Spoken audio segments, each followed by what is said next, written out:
نحمده ونصلي ونسلم على رسوله الكريم اما بعد بسم الله الرحمن الرحیم لعن اللہ الیہود والنصارى اتخذوا قبور انبیائهم مساجدا صدق اللہ العظیم۔ رسول اکرم صلی اللہ علیہ وسلم نے ارشاد فرمایا کہ اللہ کی لعنت ہو یہود و نصارہ پر کہ انہوں نے انبیاء کی قبروں کو سجدہ گاہ بنا لیا۔ اور رسول اکرم صلی اللہ علیہ وسلم نے دوسری حدیث پاک میں فرمایا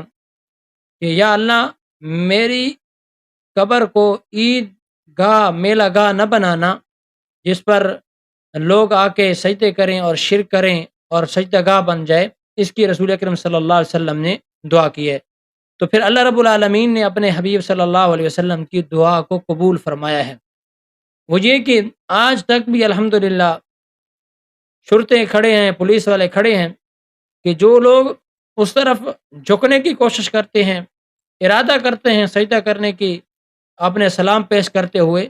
تو اللہ کے فضل سے شرطے ان کو پکڑ کے دھکیل دیتے ہیں کہ کہتے ہیں کہ دعا ہو یا تمہارا یہ جھکنا یہ سارا کچھ غلط ہے، شرک ہے، تم رسول اکرم صلی اللہ علیہ وسلم کے روضے کی طرف ہاتھ کر کے دعا نہ مانگو، بلکہ قبلہ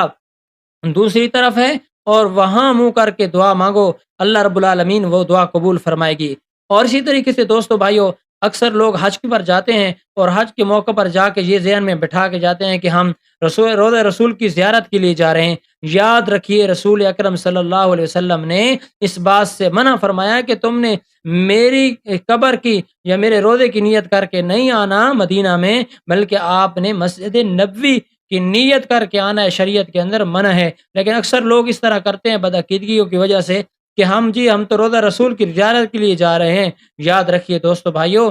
جانا تو ہے کیونکہ ہم تو مسجد نبوی میں جا رہے ہوتے ہیں، اصل نیت تو وہ ہے مسجد نبوی کی، کیونکہ ثواب کی فضیلت وہیں آئی ہے۔ تو اس کے بعد دوسری چیز ہے رسول اکرم صلی اللہ علیہ وسلم پر درود پڑھنا۔ درود کس طریقے سے پڑھنا ہے؟ الصلاۃ والسلام علی رسول اللہ اور الصلاۃ والسلام علی ابو بکر، الصلاۃ والسلام علی عمر رضی اللہ عنہ، اس طریقے سے